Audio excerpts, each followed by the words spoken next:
And joining us now with more on Prime Minister Benjamin Netanyahu's visit at the White House is Ambassador Jeremy Issacharoff, former charge d'affaires and political counselor at the Israeli Embassy in Washington and former Israeli Ambassador to Germany and Vice Director General of Israel's Ministry of Foreign Affairs, and currently a senior fellow at the Institute for Policy and Strategy at Reichman University. Thank you so much for joining us today.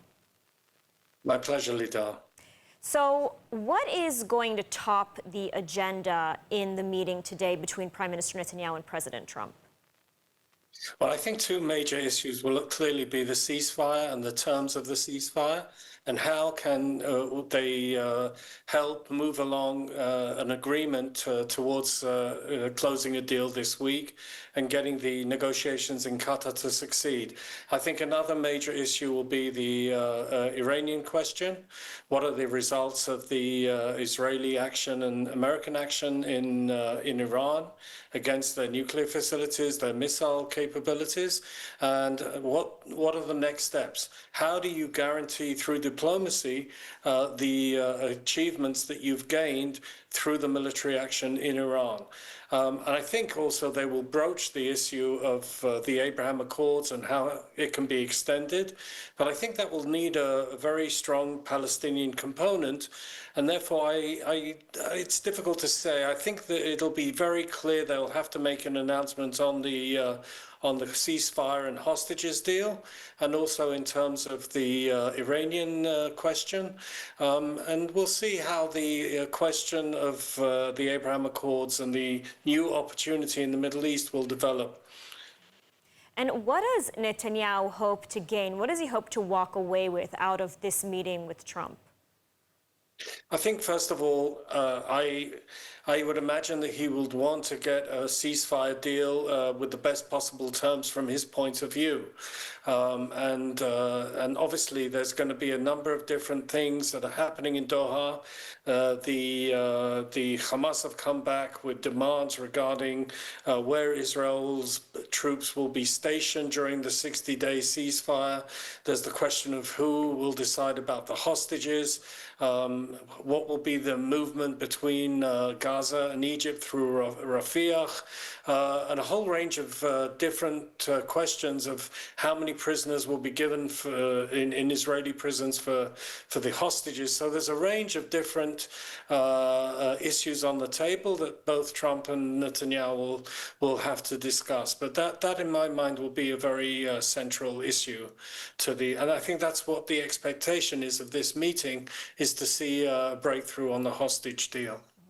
So a potential ceasefire deal, top of the agenda. But, you know, President Trump, ahead of the meeting, has said that he will be very firm with Prime Minister Netanyahu about ending the war in Gaza. I mean, do Trump and Netanyahu agree when it comes to ending the war? And as well, when speaking about the future of Gaza, do they share a vision for the future of Gaza? Or do you foresee any issues, any sticking points between the two leaders?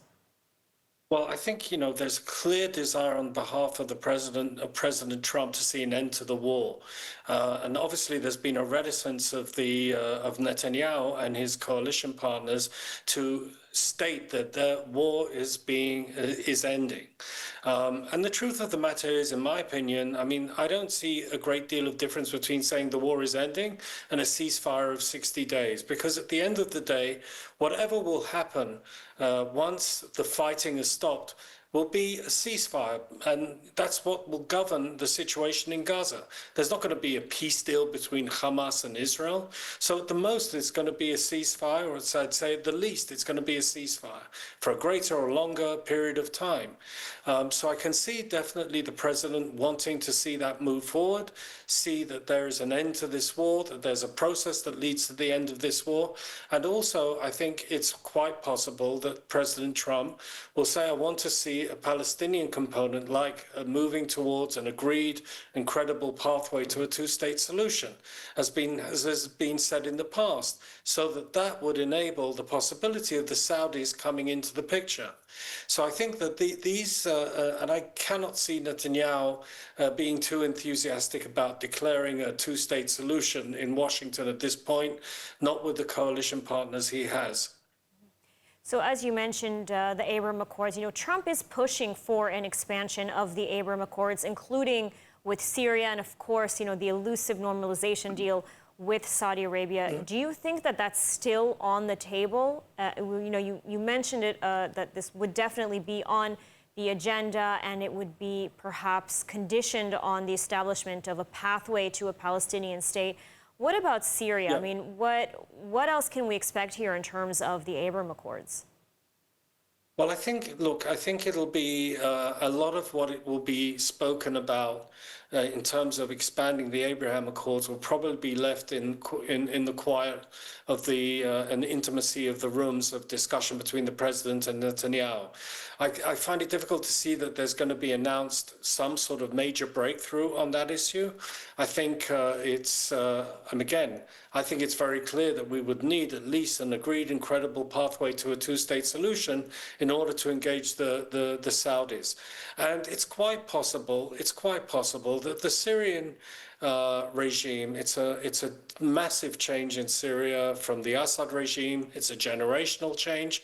And if they feel that there is a dynamic, possibly in the Palestinian context and also vis-a-vis the Saudis, that the Syrians could also be brought into the picture. But I think it's I think it's a possibility, but I think it's still a little premature. But, maybe we'll see. Maybe we'll be surprised. But I find it very difficult that Netanyahu will go and, first of all, he has to ensure that he can sell a ceasefire at home and get his government behind it.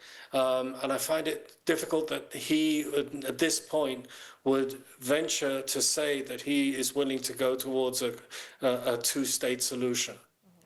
So a lot on the agenda for the upcoming meeting between Prime Minister Netanyahu and President Trump. Ambassador Jeremy Issacharoff, thank you so much for your analysis today.